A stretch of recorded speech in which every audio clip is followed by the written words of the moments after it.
বাংলা সাহিত্যের কিছু রহস্য রোমাঞ্চকর গল্প কথায় লিপিবদ্ধ আমাদের এই বিশেষ নিবেদন গল্পের কথালিপি। শরদিন্দু বন্দ্যোপাধ্যায়ের লেখা অত্যন্ত জনপ্রিয় গোয়েন্দা চরিত্র ব্যোমকেশ বক্সীর নানান রহস্যভেদের কাহিনী আমরা গল্পের কথালিপিতে বিভিন্ন সময় বিভিন্নভাবে উপস্থাপন করেছি। তবে এই প্রথমবার আজ আমরা আপনাদের জন্য নিয়ে এসেছি শরদিন্দু বন্দ্যোপাধ্যায়ের লেখা আরও একটি জনপ্রিয় চরিত্র বরদার কাহিনী। শরদিন্দু বন্দ্যোপাধ্যায়ের জন্ম 1899 সালের 30শে মার্চ উত্তরপ্রদেশের জৌনপুর অঞ্চলে। মৃত্যু 22শে সেপ্টেম্বর 1970। মাত্র 20 বছর বয়সে কলকাতার বিদ্যাসাগর কলেজে আইন নিয়ে পড়াশোনা চলাকালীন তার জীবনের প্রথম সাহিত্য প্রকাশিত হয়।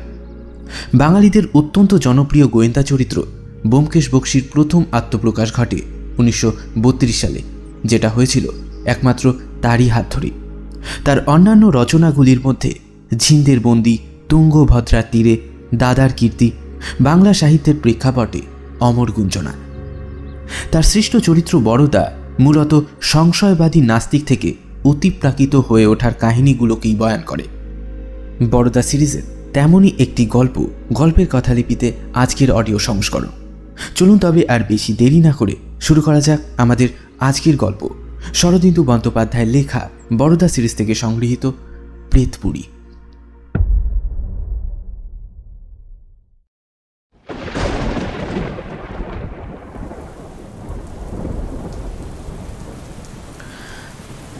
সূর্যাস্তের পর শ্রাবণের বৃষ্টি আরও জোরালো হয়ে এসেছিল। আমরা কয়েকজন ক্লাবের একটা ঘরে জড়সড় হয়ে বসেছিলাম। আলোটা নিস্তেজভাবে টেবিলের উপর জ্বলছিল ঠিকই, এমন সময় ছাতা মাথায় দিয়ে প্রায় ভিজতে ভিজতে বরদা এসে উপস্থিত হলো আমাদের মাঝে। আমাদের মধ্যে একজন তাকে সম্ভাষণ করে বলল, আইয়ে বরদাবাবু আইয়ে। বরদা ছাতাটা মুড়ে এক কোণে দাঁড় করিয়ে কোচা দিয়ে মাথাটা মুছতে মুছতে একটা চেয়ার অধিকার করে বসল। তারপর একটা দীর্ঘশ্বাস মোচন করে বলল, এ ভরা বাদরে শূন্য মন্দির মো, আর গিন্নিও বুঝে শুনে আজই বাপের বাড়ি গেল। অমূল্য এক কোণে গুড়ি সুড়ি পাকিয়ে বসেছিল, বলল, তাই আমাদের জ্বালাতে এসেছো? বড়দা ওদিকে কর্ণপাত না করে বলল, বাড়িটা ভারী ফাঁকা ফাঁকা ঠেকতে লাগলো, তাই। মিনিট দুই নীরব থেকে বুক পকেটের ভিতর থেকে সিগারেটের বাক্স বের করে একটা সিগারেট ধরিয়ে বড়দা বলল, আজকের বৃষ্টি দেখে একটা পুরনো গল্প মনে পড়ছে।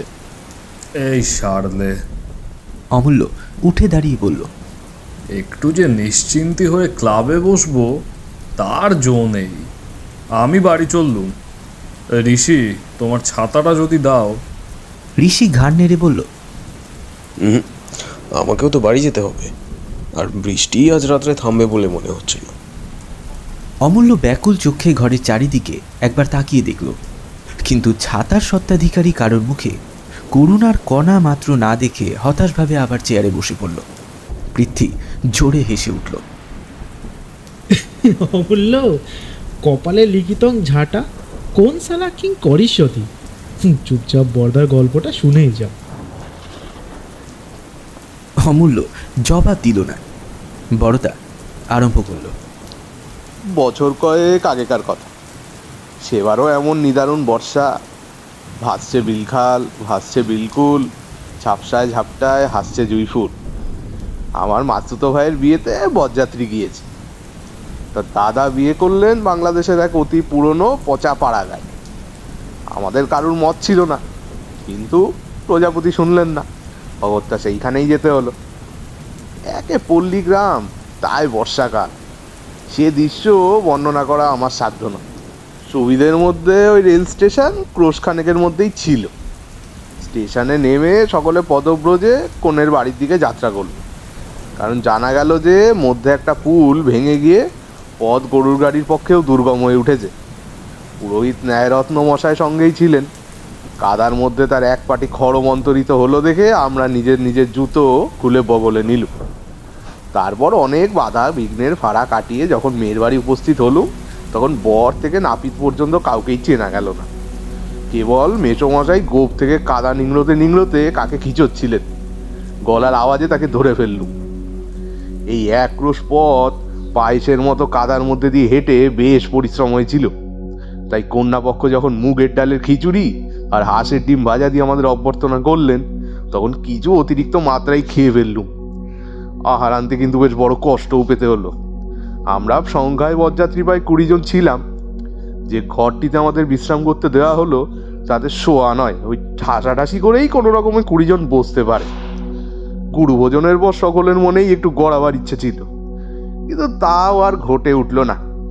শুধুই শীর্ণদেহ ন্যায়রত্ন মশাই কোনো মতে একটা কোণে কুণ্ডলি পাকিয়ে শুয়ে পড়লেন, আর সকলে ওই পান তামাক খেয়ে গল্প গুজবে সময় কাটাতে লাগলো। একদিকে জন কয়েক ছোকরা তাস নিয়ে বসে গেল। আমার কিন্তু বড় বিরক্তি বোধ হতে লাগলো। জানালার ধারে বসে মন খারাপ করে ভাবতে লাগলো, দিনের বেলা তো যা হোক হলো, রাত্রেও কি আবার ওই ব্যবস্থা নাকি? গোধূলি লগ্নে বিয়ে, সুতরাং রাতে ঘুমোবার কোনো বাধা নেই। দাদা না হয় বাসর ঘর আলো করে শ্যালি আর ওদিকে দিদি শাশুড়ির সঙ্গে রসিকতা করেই রাত কাটাবেন, কিন্তু সেজন্য আমার সারা রাত জেগে পাহারা দেওয়ার মতো তো কোনো দরকার নেই। তাই বাড়ির একজনকে ডেকে জিজ্ঞাসা করলুম রাত্রে শোবার ব্যবস্থা কি রকম। তিনি বললেন, আগে পাড়া গায়ে তো আর বাড়ি ভাড়া পাওয়া যায় না, অতি কষ্টে বাড়িটা সংগ্রহ করা হয়েছে। এর আরেকটি ঘরে জিনিসপত্র আছে, রাত্রে খালি করে দেওয়া হবে। শুনে বড় ভরসা হলো না। 20 জনের শোবার জন্য মাত্র 2টি ঘর। অন্যমনস্কভাবে বাইরের অবিশ্রাম বৃষ্টিধারার দিকে চেয়ে চেয়ে কিছু দূরে একটা অন্ধকার দর্শন ছোট পাকা বাড়ি চোখে পড়ল। বাড়িতে কেউ আছে বলে তো বোধ হয় না, দরজা জানলাগুলোও সব বন্ধ। আগে বোধ হয় বাড়িখানার হলদে রং ছিল, এখন সবুজ বর্ণ হয়ে দাঁড়িয়েছে। দেওয়ালে স্থানে স্থানে চুনবালি খসে গিয়ে ঘায়ের মতো দেখাচ্ছে। তো আমি জিজ্ঞাসা করলুম, ও বাড়িটি কার? ভদ্রলোকটি হেসে বললেন,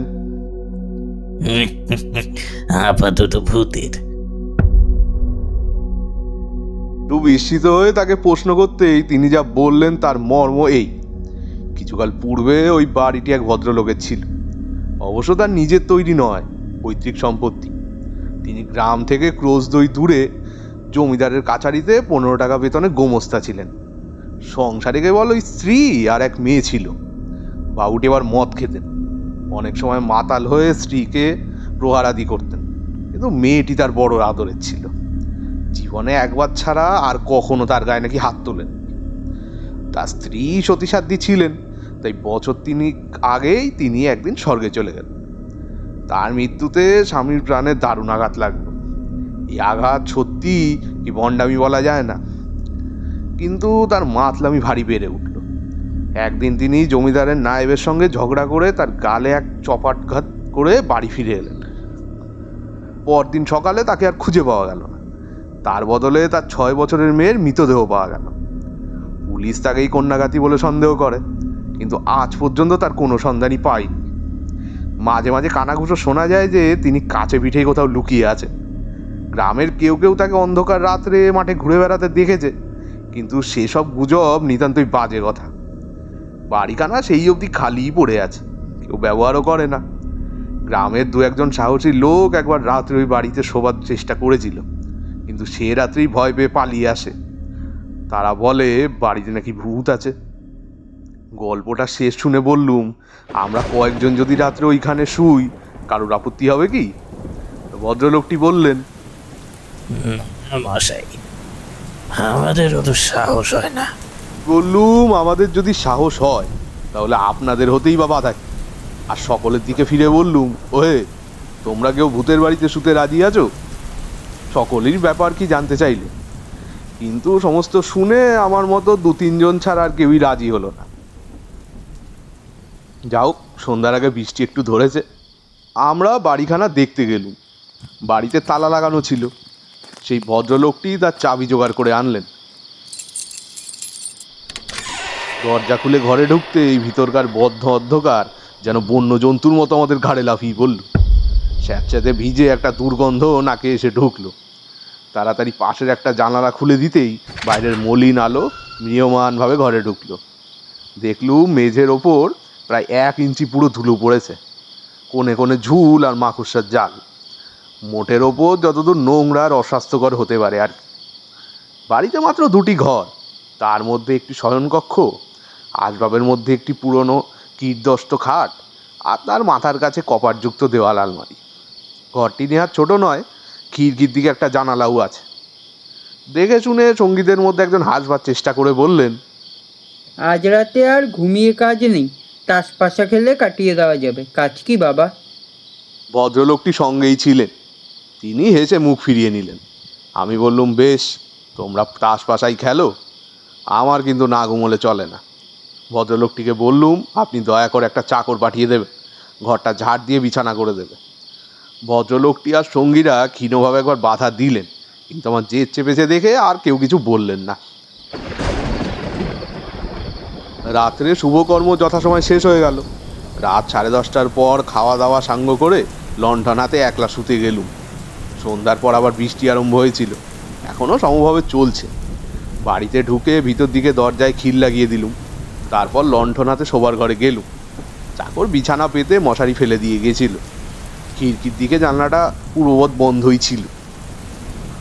আলো ধরে ঘরখানাকে একবার ভালো করে দেখে নিয়ে দরজা বন্ধ করে দিলুম। ঘরের দরজা বন্ধ করে দিতেই ঘরটা অত্যন্ত নিস্তব্ধ বোধ হতে লাগলো। বায়ুর অভাবে একটু গরমও বোধ হলো। জানালাটার ধারে 2-3বার টানাটানি করবার পর সেটা খুলে গেল। তখন আবার ব্যাঙ ও ঝিঝি পোকার কনসার্ট শুনতে পেলুম। জানালা খুঁড়ে ফিরে আসতে পাশে দেওয়াল আলমারিটা কৌতূহল হলো, সেটাকেও খুলতে গেলুম। দেখি মরচে পড়ে সেটাও এঁটে গেছে। জোরে এক টান মারতেই ঝনঝন শব্দে খুলে গেল। ভেতরে দরকারি জিনিস কিছুই নেই, কেবল গোটা 5-6 খালি মদের বোতল ওই গৃহস্বামী সুরা শুক্তির ঐতিহাসিক স্তম্ভের মতো ইতস্তত দাঁড়িয়ে আছে। শরীরও বেশ ক্লান্ত হয়েছিল, তাই আলোটা কমিয়ে খাটের পায়ার কাছে রেখে শুয়ে পড়লুম। শুয়ে শুয়ে রবিবাবুর একটা গল্প বারবার মনে পড়তে লাগলো। 2-1বার গায়ে কাটাও দিলে, কিন্তু বেশি ক্লান্ত হয়েছিলুম বলেই হোক বা ভয়টা বস্তুটা হয়তো আমার শরীরে কিছুটা কমই আছে, এই ভুতুরে বাড়িতে তাই একলা শুয়েও অল্পক্ষণের মধ্যেই ঘুমিয়ে পড়লুম। রাত্রি বোধ করি তখন 2টো কি 2:30 হবে। হঠাৎ কানের খুব কাছে একটা ঝনঝন শব্দ শুনে একবার ধর্মর করে বিছানার উপর উঠে বসলুম। দেখি দেওয়াল আলমারি থেকে শব্দটা আসছে। নিমেষের মধ্যে দারুণ ভয়ে আমার সমস্ত যুক্তি, তর্ক, বুদ্ধি, বিবেচনা একেবারে লুপ্ত হয়ে গেল। এই শব্দটার যে কোনো স্বাভাবিক কারণ থাকতে পারে সে কথা আমার মনের ধার ঘেঁষেও গেল না। সমস্ত চেতনা দিয়ে অনুভব করতে লাগলুম সেই শূন্য মদের বোতলগুলো সজীব হয়ে লাফিয়ে লাফিয়ে কপাটে খাওয়া দিচ্ছে। সে শব্দ তো আর থামে না। নিশাচর প্রেতজনীর এই নিশীত উল্লাস ঝনঝন শব্দে সমভাবে সমব্যবধানেই চলতে লাগলো। আমি মশারির মধ্যে একটা বালিশ আঁকড়ে ধরে কাঠ হয়ে বসে রইলুম। আমার অবস্থাটা একবার ভেবে দেখো, বাইরে অজস্র বৃষ্টিপাত, ভিতরে অশরীরীর নৃত্য। আমি আর বিছানার মধ্যে থাকতে পারলুম না, মশারি ছিঁড়ে বাইরে এসে পড়লুম। আলোটা বাড়িয়ে দিতেই ঘরের নিরাবরণ শূন্যতা যেন চারিদিকে দাঁত বার করে হেসে উঠল। অন্ধকার এর চেয়ে ছিল ভালো, মনে হতে লাগলো ওই বোতলগুলো এখনই নাচতে নাচতে আলমারি থেকে বেরিয়ে আসবে, এবং তারপরে কি যে কাণ্ড শুরু হবে তা আমার বিধ্বস্ত মস্তিষ্ক দিয়ে কল্পনা করতে পারলুম না। আমি ছুটে জানালার কাছে গিয়ে সদরে গড়া চেপে ধরলুম। ঠিক এই সময় আকাশের মাঝখানে বিদ্যুৎ চমকালো। বাইরের সমস্ত দৃশ্যটা এক মুহূর্তে চোখের উপর মুদ্রিত হয়ে গেল। জানালা থেকে ওই 25 দূরেই একটা প্রকাণ্ড গাছ ছিল। নিম কিংবা তেঁতুল ঠিক ধরা গেল না, ঠিক গাছের গোড়ায় একটা ভীষণ আকৃতির লোক কোদাল নিয়ে প্রাণপণ কোপাচ্ছে। সর্বাঙ্গ বেয়ে জল পড়ছে, পরনে কাপড় আছে কি উলঙ্গ ঠিক ধরা গেল না। তোয়ালে ভয় অনেকটা চাপা পড়ে গেল। আমি একবার বিদ্যুতের আশায় বাইরের অন্ধকারের দিকে তাকিয়ে রইলুম। আবার বিদ্যুৎ, দেখলুম ক্লান্তি নেই, বিশ্রাম নেই, বৃষ্টির দিকে ভুক্ষেপও নেই।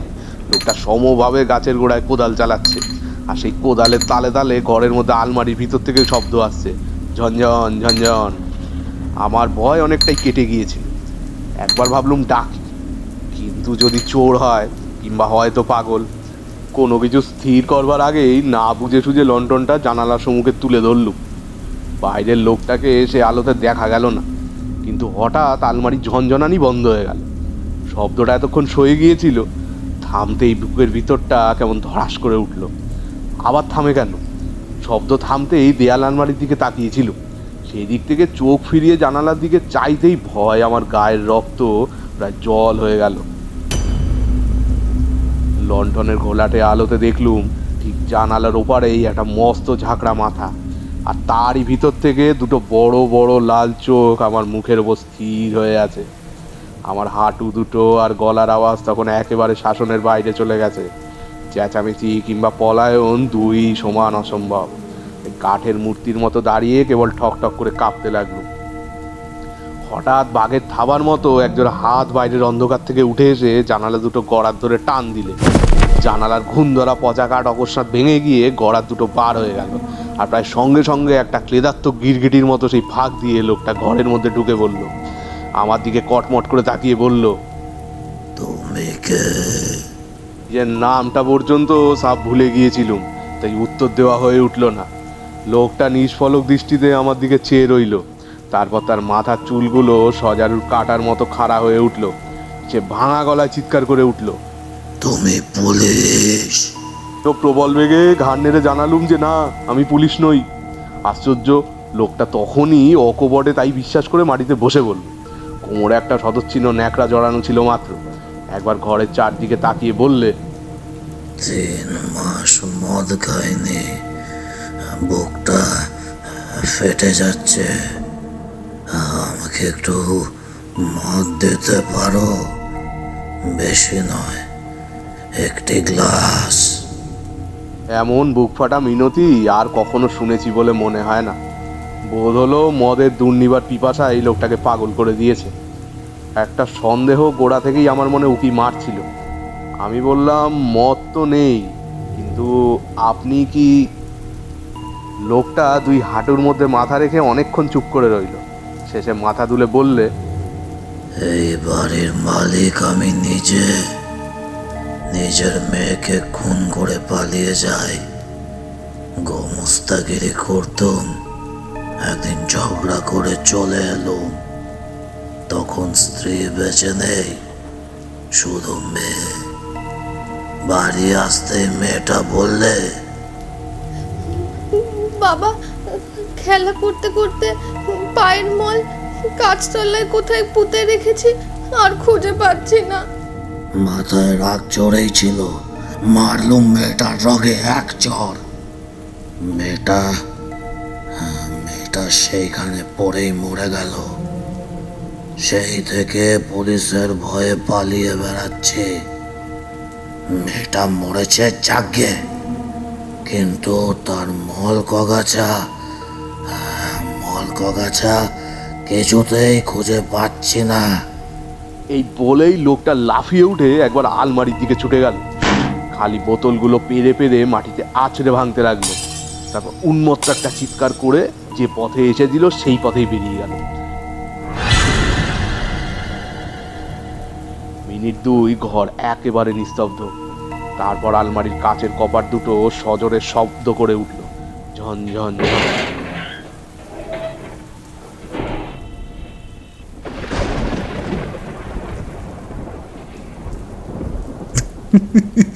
ব্যাস, এই গল্প, খালি ঝন ঝন ঝন। আর একটু বাকি আছে। শেষ রাত্রে একটা তন্দ্রা এসেছিল, তো হঠাৎ চমক ভেঙে গেল। দেখলুম ঘর একেবারে অন্ধকার, আলোটাও কখন নিভে গেছে। অনেকক্ষণ কান খাড়া করে শুয়ে রইলুম, কিন্তু খোলা জানালা দিয়ে ঝিঝি শব্দ ছাড়া আর কিছুই কানে এলো না। শেষ রাত্রে ঠান্ডা হাওয়ায় কুণ্ডলি পাখি আবার ঘুমিয়ে পড়লুম। সকালবেলা উঠে দেখি বালিশের তলার থেকে সোনার ঘড়ি ও মানিব্যাগটা চুরি গেছে।